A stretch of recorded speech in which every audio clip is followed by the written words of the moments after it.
एक गलती जिसने 60,000 राजकुमारों को मृत्यु से भी भयानक भाग्य दे दिया। कहा जाता है राजा सागर ने एक महान अश्वमेध यज्ञ शुरू किया था, लेकिन अचानक यज्ञ का घोड़ा गायब हो गया। राजा सागर के 60,000 पुत्र घोड़े को खोजते खोजते पहुंच गए अर्षि कपिल के आश्रम। वहां घोड़ा खड़ा था। अहंकार और क्रोध में उन्होंने ऋषि कपिल पर ही चोरी का आरोप लगा दिया। ऋषि कपिल गहरी तपस्या में थे। जब उन्होंने अपनी आंखें खोली तो उनके तप और क्रोध की अग्नि में सभी 60,000 पुत्र भस्म हो गए। न अंतिम संस्कार, न मोक्ष, सिर्फ राख और भटकती हुई आत्माएं।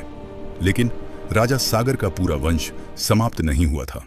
उनके एक पुत्र असमंजस के वंश से पीढ़ियों बाद जन्म हुआ, भागीरथ का।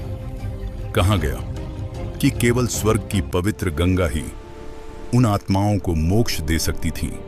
तब भागीरथ ने प्रण लिया कि वे गंगा को पृथ्वी पर लेकर आएंगे। वर्षों की कठोर तपस्या के बाद गंगा प्रकट हुई, लेकिन उन्होंने कहा, अगर मैं अपने पूर्ण वेग से पृथ्वी पर उतरी तो पूरी पृथ्वी टूट जाएगी। क्योंकि गंगा सिर्फ एक नदी नहीं थी, वे स्वर्गीय शक्ति थीं। अनंत वेग, अनंत ऊर्जा, और पृथ्वी उस शक्ति को सहन नहीं कर सकती थी। तब भागीरथ पहुंचे शिव के पास, क्योंकि केवल महादेव ही थे जो उस विनाशकारी शक्ति को रोक सकते थे। जब गंगा स्वर्ग से उतरी तो उनका प्रवाह प्रलय जैसा था, लेकिन अगले ही क्षण शिव ने उन्हें अपनी जटाओं में बांध लिया। गंगा पूरी शक्ति से बहती रही, लेकिन शिव अचल रहे, शांत, स्थिर, अनंत। फिर महादेव ने धीरे धीरे अपनी जटाओं से गंगा की एक धारा पृथ्वी पर छोड़ी, और तभी गंगा पृथ्वी पर बहने लगी।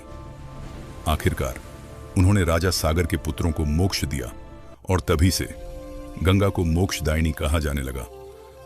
और गंगा को अपने मस्तक पर धारण करने के कारण शिवा को एक नया नाम मिला, गंगाधर।